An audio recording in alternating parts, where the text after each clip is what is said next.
Jua lilisimama kimya katikati ya anga. Mwezi ukakaa mahali pake. Kwa mara ya kwanza tangu ulimwengu uumbwe, wakati ukakoma kwa amri ya mwanadamu. Lakini hii haikuwa ni uchawi. Hii ilikuwa ni Mungu akijibu ombi la kijasiri la mtumishi wake Yoshua. Hadithi hii ya ajabu katika Yoshua sura ya 10 inatuonyesha kwamba Mungu yu tayari kupindua sheria za asili kwa ajili ya watu wake. Lakini kuna undani mkuu katika hadithi hii ambao wengi hawawezi kuona. Leo tutachimba kina zaidi na kuona mambo ya ajabu yaliyofichika katika siku hiyo ya kipekee duniani. Tuanze na mazingira yaliyoongoza katika muujiza huu mkuu. Baada ya Israeli kuwashinda Ai na kufanya mkataba wa amani na Gibeon, mfalme wa Yerusalemu aliogopa sana. Jina lake lilikuwa Adoni-Sedeki, maana yake Bwana wangu ni haki. Lakini hakuwa na haki yoyote. Aliwaona Gibeon kama hatari kwa sababu walikuwa watu wenye nguvu na wakuu wa vita. Sasa walikuwa upande wa Israeli. Hivyo aliungana na wafalme 4 wengine wa Hebroni, Yarmuti, Lakishi na Egloni. Walikwenda kupigana na Gibeon kwa sababu walikuwa wamefanya amani na Yoshua. Hapa ndipo tunaona jambo la ajabu. Gibeon ambao walikuwa wamemdanganya Yoshua sasa wanamtegemea yeye kwa msaada. Hebu tusome jinsi Biblia inavyoeleza hadithi hii ya ajabu. Katika Yoshua 10:6-11 tunasoma, wakawatuma wajumbe kwa Yoshua huko Gilgali wakisema, usiwaache watumishi wako, njoo haraka utuokoe na ututusaidie, kwa maana wafalme wote wa Waamori waishio katika nchi ya milima wameungana dhidi yetu. Hivyo Yoshua akapanda kutoka Gilgali, yeye na jeshi lote la vita pamoja naye, na watu wote jasiri wa vita. Bwana akamwambia Yoshua, usiwaogope, nimewatia mikononi mwako, hakuna hata mmoja wao atakayeweza kusimama mbele yako. Yoshua akawajia ghafla, akapanda usiku kutwa kutoka Gilgali. Bwana akawachanganya mbele ya Israeli, akawaua kwa mauaji makuu huko Gibeoni, akawafuatia njiani ya kupanda Bet-horoni, akawapiga hadi Azeka na hadi Makeda. Walipokuwa wakimkimbia Israeli, wakiwa katika mteremko wa Bet-horoni, Bwana akawatupia mawe makubwa kutoka angani mpaka Azeka, wakafa. Wengi waliokufa kwa mawe ya mvua kuliko waliouawa na wana wa Israeli kwa upanga. Hapa tunaona muujiza wa kwanza, mawe ya mvua. Lakini muujiza mkuu bado hujaja. Katika mstari wa 12-14, hapo Yoshua akanena na Bwana siku ile ambayo Bwana aliwatia Waamori mikononi mwa wana wa Israeli, akasema mbele ya Israeli, jua simama Gibeoni, na wewe mwezi katika bonde la Ayaloni. Jua likasimama na mwezi ukasimama hadi taifa lilipojilipia kisasi juu ya adui zake. Hili haliliandikwa katika kitabu cha Yashari. Jua likasimama katikati ya anga, wala halikujichukua kutua kwa takribani siku kamili. Kuna mambo mengi katika hadithi hii ambayo mara nyingi tunayapita bila kuyaangalia kwa makini. Jambo la kwanza, Gibeon walikuwa wakuu wa vita. Hii inamaanisha walikuwa askari hodari. Lakini wakaogopa wafalme 5 hao. Kwa nini? Kwa sababu walijua kwamba mapigano haya hayakuwa ya kawaida, yalikuwa ni vita dhidi ya Mungu mwenyewe.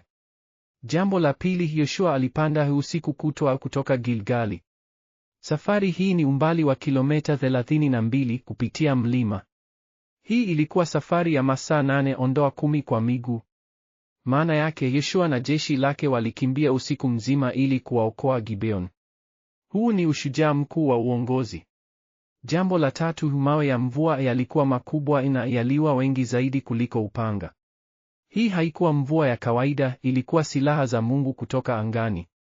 Wengine wanasema haya yalikuwa ni mawe ya theluji, lakini Biblia inasema mawe. Jambo la 4, Yoshua alisema jua simama, katika lugha ya Kiebrania dom shemesh. Neno dom linamaanisha kuwa kimya au kusimama. Si kuacha kutembea, bali kusimama mahali kimoja. Jambo la 5, jua lilisimama katikati ya anga, sio mashariki wala magharibi, bali juu kabisa. Hii ilikuwa wakati wa mapigano makali, wakati jua lingekuwa likiwa muhimu zaidi kwa vita. Jambo la 6, Biblia inasema takribani siku kamili. Si siku kamili, bali takribani, labda masaa 20 ondoa 22 badala ya 24. Sasa tuone mabadiliko makuu ya kiroho yaliyotokea katika hadithi hii. Badiliko la kwanza, kutoka vita vya kibinadamu kwenda vita vya kiroho. Israeli hawakuwa wanashindana tu dhidi ya wafalme 5, walikuwa wanashindana dhidi ya nguvu za giza zilizokuwa zinazuia mpango wa Mungu. Ardhi takatifu ilipaswa kuwa makao ya taifa ambalo litamwabudu Mungu wa kweli. Miungu ya Kanaani ilikuwa ikizuia hili. Badiliko la pili, kutoka kutegemea nguvu za binadamu kwenda kutegemea uwezo wa Mungu. Yoshua hakuwa na silaha za kutosha. Hakuwa na wakati wa kutosha. Lakini alikuwa na Mungu ambaye ni Bwana wa wakati na mazingira yote. Badiliko la tatu, kutoka hofu kwenda imani. Mwanzoni hata Gibeon, watu wakuu wa vita, waliogopa. Lakini baada ya kuona Mungu akipigana, hofu yote ikaisha. Badiliko la nne, kutoka kushindwa kwenda ushindi kamili. Mstari wa 40 unasema Yoshua akawashinda wafalme wote wa nchi ya milima, Negebu, nchi ya bondeni na miteremko ya milima na wafalme wao wote, hakuacha yeyote aliyenusurika. Huu ni ushindi kamili, si wa kijeshi tu, bali wa kiroho. Badiliko la tano, kutoka kuomba kwenda kuamuru. Yoshua hakuomba jua lisimame, aliamuru. Jua, simama Gibeoni. Hii ni daraja jipya la imani, kuongea na mazingira kana kwamba ni watumishi wa Mungu, na kweli ndivyo walivyo. Sasa tutasikiliza mazungumzo ya wanyamapori waliokuwa wakishuhudia muujiza huu mkuu wa kihistoria. Nimepaa juu ya ardhi kwa miaka mingi, lakini sijawahi kuona kitu kama hiki. Jua limesimama. Kivuli changu hakibadiliki. Ni muujiza mkuu. Ndugu yangu Tai, hii ni ishara kwamba Mungu wa Yoshua ni Mungu wa kweli. Anatawala hata jua na mwezi. Wanyama wote tumeshangaa. Nimesikia kelele za vita, lakini hii ni tofauti. Si vita ya binadamu tu, ni Mungu mwenyewe akipigana. Mawe yanayoanguka kutoka angani ni ya kutisha. Nimeona mababu waliokuwa wakimbama bila msaada. Lakini leo nimeona Yoshua akiamuru jua na jua likamtii. Ni nini hiki? Hii ni siku ambayo itakumbukwa milele. Binadamu mmoja ameongea na jua likasikia. Lakini si nguvu yake, ni nguvu ya Mungu wake. Tuombe sote, tukae makini. Tunashuhudia kitu ambacho hakijawahi kutokea tangu mwanzo. Dunia imebadilika leo. Sasa ni nini hadithi hii ya ajabu inafundisha sisi leo? Jambo la kwanza, Mungu yu tayari kutumia nguvu zake zote kwa ajili ya watu wake. Kama Yoshua, sisi pia tunaweza kuomba mambo makubwa, si kwa kiburi, bali kwa imani. Ikiwa Mungu anaweza kusimamisha jua, anaweza kutatua tatizo lolote katika maisha yako. Jambo la pili, vita vyetu si vya kimwili. Kama Paulo anavyosema katika 2 Korintho 10:4, silaha zetu za vita si za kimwili, bali zina uweza wa Mungu wa kubomoa ngome. Tunashindana dhidi ya pepo mbaya, si watu. Jambo la tatu, wakati mwingine Mungu anataka tuongee kwa mamlaka, si kuomba tu. Yoshua hakuomba jua lisimame, aliamuru. Wewe uko na mamlaka katika jina la Yesu kuamuru maradhi yaende, kuamuru uchawi uharibike, kuamuru matatizo yapite. Jambo la nne, Mungu anatafuta watu wenye ujasiri wa kumwamini kwa mambo makubwa. Yoshua hakuogopa kuomba jambo ambalo halijawahi kutokea. Wewe je? Una ujasiri wa kuomba muujiza? Jambo la tano, hii imani ya kweli inaongea na mazingira. Yesu aliamuru bahari itulie, aliamuru mti ukauke, aliamuru pepo mbaya watoke.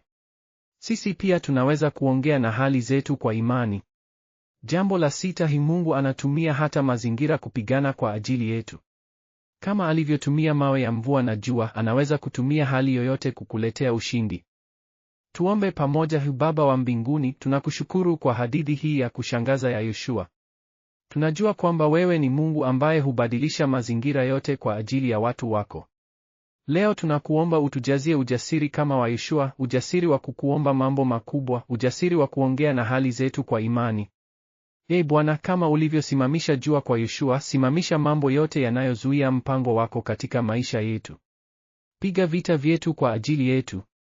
Tupatanishe na ushindi kamili juu ya adui zetu wa kiroho. Katika jina la Yesu, amen. Mungu ambaye alisimamisha jua kwa Yoshua ni Mungu wetu leo. Hakuna jambo gumu sana kwake. Jaa na ujasiri wa kuomba mambo makubwa. Tutaonana katika fungu lijalo. Mungu awabariki. Jiandikishe kwa maudhui zaidi ya kusoma Biblia.